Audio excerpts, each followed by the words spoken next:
thrilled to welcome William Knight, a leading advocate for design innovation and co-founder of Material Matters. With a career spanning roles at the London Design Festival, 100% Design, and Clerkenwell Design Week, William has been instrumental in shaping global design narratives. Through Material Matters, a podcast turned annual fair, he champions the transformative power of materials in addressing sustainability challenges. William, thank you so much for joining us to discuss this journey, ethos of Material Matters, and the future of sustainable design. Teresa, thank you for the opportunity. It's great to talk to you. Thank you. So, launching off this, your career has been a fascinating journey through design and innovation, and then about came Material Matters. What was the germination of this idea? Yeah, well, I've done a huge amount of work in and around the campaign to promote the effectiveness and the potential of design, really. I started out before this current millennium working with kind of government policy and using design creativity as a way of promoting the UK ostensibly. There was a great moment when British design, British fashion was having a kind of really huge moment around the world. I then went into slightly more commercial roles, bringing people together to collaborate, look at the possibilities of applying creativity into kind of commercial sectors. And that in turn turned into experiences that led me to organizing large-scale trade events, essentially. So Material Matters was germinated a long time ago, but it came to pass 3 years ago when we put the first physical fair into the London Design Festival. And the thinking, the ethos, as you say, was really around access to knowledge or intelligence and the ability for designers and architects, people who make decisions about the application of materials and processes, and putting that information, that knowledge into their hands in a really meaningful way, rather than a kind of set of kind of technical data, bringing it to life, demonstrating what design can do with material intelligence. So literally the name Material Matters is exactly that. So tell us the idea behind it. What are you trying to share with people to understand how to contribute to a sustainable future? Yeah, exactly. I mean, it really is genuinely what it says it is, in as much as the choice of a material genuinely matters to the success of a product, a building, even a service, customer experience. I mean, probably the most kind of visual expression of that is probably architecture. How does a building age? How does a building perform? How does a building create value? You know, the construction, the conception of a building of any scale isn't necessarily an easy or cheap thing to achieve. But how long does it last? How effective is it in maintaining the properties that the architects set out to achieve? The most obvious ones being efficiency for the heat transfer and that sort of stuff. So these are big questions, and there's this huge amount of orthodoxy around how to construct a building, how to build a product, what materials should be used, and it is often driven by cost. And cost is obviously an essential part of any calculation. However, the planet has suffered as a consequence of looking at material choices through one dimension. And therefore, what Material Matters is a conduit or a platform for illustrating that there are other choices that could be made, other parts of the calculation, and to open up the potential of using alternative materials, developed materials, because there are a range of calculations that now need to come into play as architects, designers make material choices. So in your journey with Material Matters thus far, have you come across any particular materials that have shocked you as a resource to use to build or create things? Well, there are some amazing stories about renewable materials such as seaweed, for example, which is a hugely abundantly available material. It's got some extraordinary properties. Its kind of strength, its malleability. It can do all sorts of different things under different conditions and processes. It's not applicable to all sorts of contexts, but it's massively underutilized. And of course, it's organic. And I think most of the stories that really come to fruition or come to people's minds are those organic, nature-based materials. And there is a huge range of those stories that we've told through our podcast, and we've brought to life through the 3 editions of the fair that we have staged. And there's a huge amount more that we'd love to tell. And often those stories are told in the context of where those materials are available. Again, something like seaweed, something like orange peel is another example. Not necessarily available in all markets. What could So, you use orange peel for? well, orange peel is a really lovely material. Hmm. Not quite as malleable, and in fact, it requires a degree of patience to understand the potential of a material like that because it's a live citrus based fruit, but it has some extraordinary properties. Essentially, it's a casing. It's nature's own wrap. We had a designer called Alkesh Palmer, studied and based in London, who has explored the potential of that material to create some just beautiful and amazing products and to demonstrate the potential. He recorded a podcast with us as well. So the ability to kind of get under the skin of one person's obsession, which is often a way in which the potential of materials is discovered, is through one person's individual kind of commitment to demonstrating the use of it. And that's probably a really nice example. Others might include the use of roots, the cultivation of roots, again, another naturally occurring product. There's a woman called Zena Holloway who produces these extraordinary accessories, lights, fashion, and all of Using the those. roots of plants? Absolutely, yeah. So they're cultivated into a kind of mold that enables her Mhm. to essentially direct natural processes to create products. Oh, that's amazing. Well, I have even heard of human hair being an element that can be used as an alternative to a fabric. I mean, the Yeah, and possibilities seem to be endless. yeah, and I mean, think about how much hair is essentially thrown away. It's regarded as a waste product. Even worse than that, Teresa, if you think about it, if you go to a hairdresser, you have it washed, you clean something, and then you throw it away.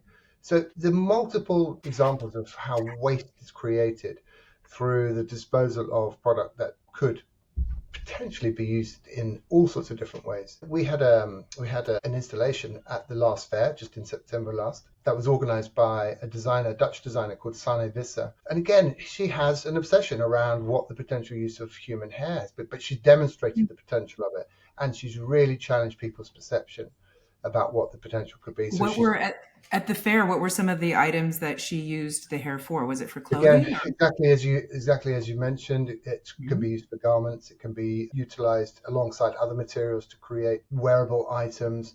But it also, of course, turns into something that has durability and strength as a rope or as a tying mechanism as well. And also the other amazing thing about hair and her work is, of course, that it's a material that has a huge kind of cultural overtones as well. So different cultures around the world consider hair in different ways, utilize Mhm. it, look after it. And of course, it has medical applications and it's very much such a visible aspect of the kind of human appearance that the ability to sort of transform it into a usable product really, really takes some time for some people to understand, that there again is a material that is renewable. There's an endless source of it. So exploring the potential is what it's all about. So it seems like there are a lot of fascinating materials out there. I mean, we've talked about citrus peel and hair, and I would imagine finding alternatives to leather. I could imagine is one element too. Leather's a really good example. I mean, it's a little bit more widespread, hugely more widespread than the application of human hair or orange peel, for example. And actually, Mhm. as you say, the production of leather is part of a process which creates huge emissions that affect essentially climate change. I think one of the challenges with leather is that actually it's an agricultural product, but that's not how it's placed in the market. It's part of a supply chain which is directly associated with the meat industry. So the production of beef products creates the leather hides. The hides Mhm. themselves are not hugely valued at that point. Literally 1 to 2% of a cattle head, the value The of the leather. skin is applied to it, and it's just siphoned off and goes through a completely different process. Some of the processing is difficult and challenging rather than the actual growing of the product. But the big question really vis-a-vis leather is that our expectation as consumers is that there is a perfect leather. We demand products that are unblemished. They have no Right. visible signs that they've ever been a live product, but it's a live organic product. So again, our condition is that we expect things to be perfect and again, coming back to that really key point, we expect them to be affordable. And actually a production of a well-honed and, produced piece of leather goods is something that's been conditioned out of us as consumers. So, talking about affordability and the economic aspect of these different resources, how do you help shape perceptions to people to say, you know what, try these alternative products because they are better for our planet, but yet you've got this conflict or this tension with the cost of it. Commercial makers, they want to make a profit. People want to be able to afford it. Of course, you want to choose the better product, but then if it costs $50 more, people are going to think about their pocketbook too. So how do you work on those stories? It's difficult to achieve huge change over a short period. And Material Matters has, I hope, got a reasonable aspiration to challenge orthodoxy and to create the opportunity for change. And if nothing else, create the opportunity to discuss how change could possibly come to pass. Our role in that is to open up the possibility. It's exploring the potential. And I think with a lot of the problems that we have caused ourselves and a lot of the problems that the planet is suffering from, it has been at the pursuit of either the greatest profit margin or, more disturbingly, just a sort of a default to, well, this is just the way things have always been done. Mm-hmm. And I think one of the areas, and I think there's been a huge amount of discussion in the climate change community around the application of technology. And technology opens up the possibility. Technology can actually revert back to traditional methods of creating products, producing products, or indeed improve those processes, create new products, what we have called pre-commercial. We don't even know what the potential uses of those materials might be. But particularly in the States, there are some really interesting projects coming out of university laboratories, things like silkworm solution, working with bioplastics that are essentially kind of living organisms. And so these things are extraordinarily cutting edge. And the point of being able to showcase them puts them into the hands of people like architects, designers, creatives, material specialists that can think about what application those things could go through. So you're really, with Material Matters and the fair, propelling the ideas, giving them a space to then kind of go from the idea people to the people attending the fair, listening to the podcast about materials, and hopefully shaping that storytelling. Is that your journey? Yeah, and the one thing that is going all the way back to why I really, I suppose, get out of bed in the morning, or what I've been doing for the last 25, 30 years, is creating the opportunity. And we can never tell exactly who's going to walk into a fair or exactly who's going to listen to a podcast, or if they're going to speak to the right person or connect with a bit of information that could potentially create change. But without doing those things, that change, that opportunity would never exist. So we spend a lot, as you can imagine, spend a lot of time talking to both our exhibitors, the people that we showcase, and of course our visitors to understand the experience. And what makes me, my motivation is maintained by the response that we have, which is that was really inspirational. I met some people that I'd never have come across in any other context. Mm-hmm. I've got a website address or an email address or a reference that I was looking for. It's the opportunity. There are many other things that would need to be overcome for actual change to happen. But without that first opportunity to open people's eyes, demonstrate the potential, have the conversation, switch across different sectors in terms of how people are looking at materials, thinking about materials, that's the space that we exist in. So you were referencing a moment ago about the silkworm idea coming out of university labs where they're innovating. What is that? I was interested. Yeah, again, a lot of the material development is research led, and so if you are a biochemist, if you're someone who's been looking at enzymes, the potential of micro components of a material makeup, it's an extraordinary world of knowledge.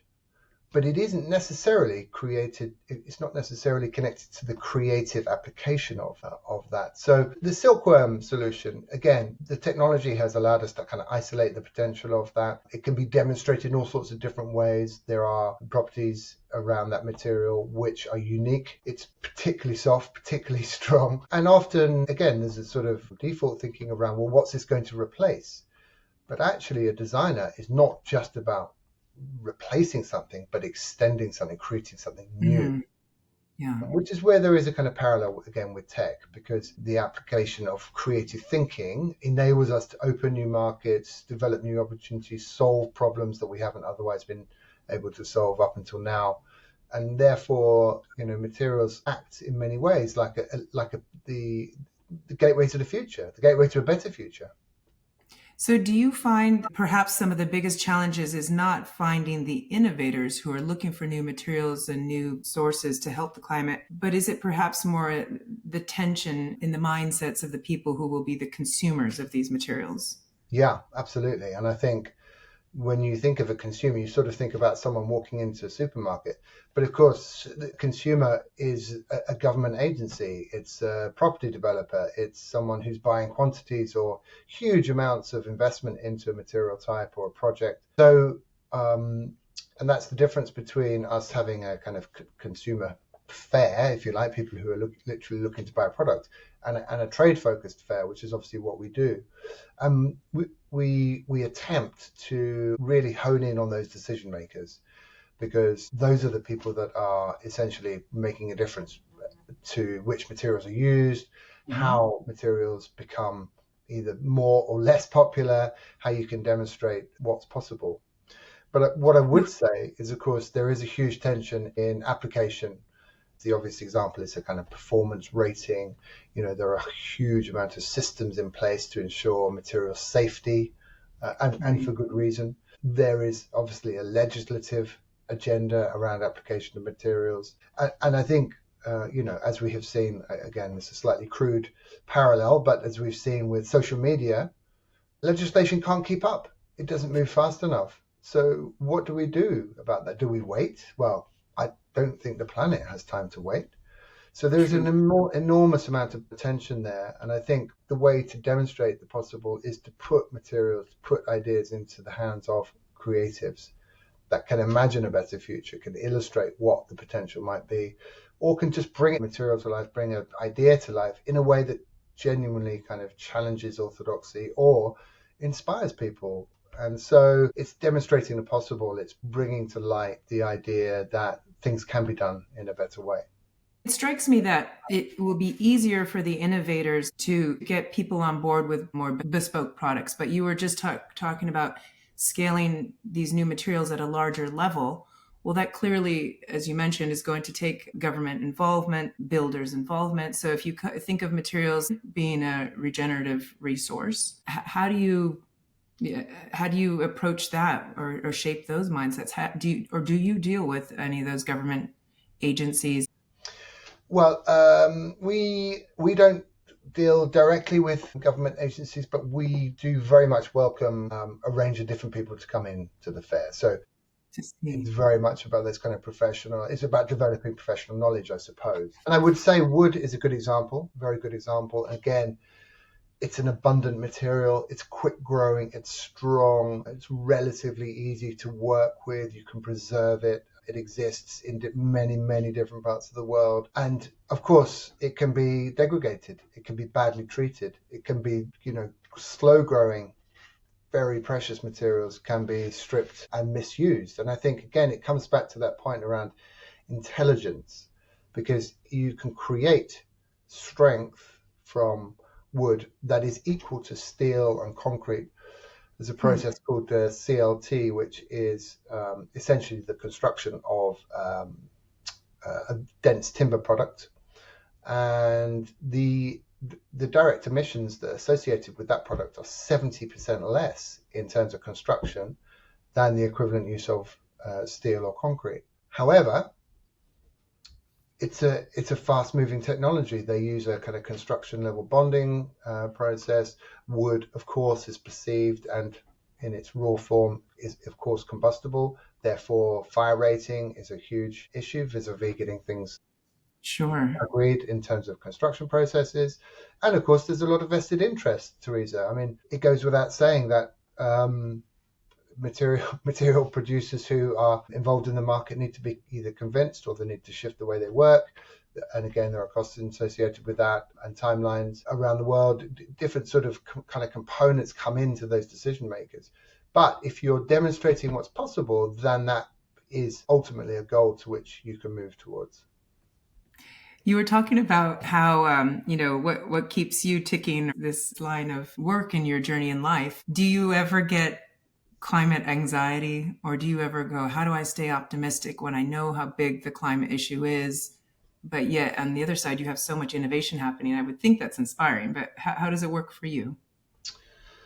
Well, I guess there's a very personal interpretation of what that emergency looks like. I try not to make it too individual, but ultimately, when you're battling down and there's a huge storm that shouldn't be blowing through your hometown at a time of year that seems very unusual, or you're overly warm, overly cold, these extremes are now so frequent. And so that's what alarms me, that we have one episode after another. And obviously that relates to me personally in terms of my immediate environment. But of course, we get extraordinary news reports from around the world. Do I get anxiety? Of course, I'm human. But do I have hope for the future? I have to. I think everyone is pretty hardwired to be relatively optimistic that we can find some ways through this. I guess to some extent my role and function in that is to help the spread of good ideas and potential solutions. And it is kind of, I guess, one of my professional life's missions to push the creative solutions forward, to demonstrate that there are alternative ways to doing things, and demonstrating that if you bring the right combination of people together, amazing things can happen. It very much sounds so. And as we wrap our conversation talking about material matters, what do you envision as the most critical roles that materials play in addressing the future challenges of our planet? Is it really truly materials matter? It is. I mean, there are some quite depressing answers to that question. But again, in the light of trying to keep it positive, I think this is the spread of knowledge, and that bit about scarcity is the bit that's quite scary. As are essentially the narrowness of kind of what they call rare materials becomes more and more critical to kind of geopolitics. We've seen the role that oil has played in terms of kind of creating conflict and tension around the world, and petrochemicals and the effect they've had. As we go through this process, it's going to be a tumultuous time, I have to say. And again, there's a really interesting podcast on the Material Matters website that will take you through quite an interesting journey around how that might play out and where those materials are. And that's really quite a key thing. But we need to maintain a view on how materials are used and how the decisions that we make impact on the resources the planet has. And I think we're getting to a place where there is an increased consciousness around that, and I hope Material Matters is playing one part in that. Well, I very much agree. I mean, on one hand, we've got a finite amount of resources. On the other hand, we've got the blessings of technology and innovation to even create new materials. So this has been a really engaging conversation, inspiring. I hope for our listeners also to understand there's so much out there, and that Material Matters is really bringing a lot of that to light for people. So thank you, William, for sharing with us today. And for people to get even deeper knowledge on that, they can delve into Material Matters podcast as well. Yeah, it's been great to talk to you, Teresa.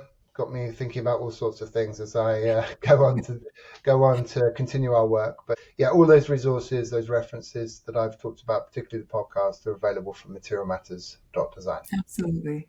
Thank you so much. Thanks, William. Thanks, Teresa.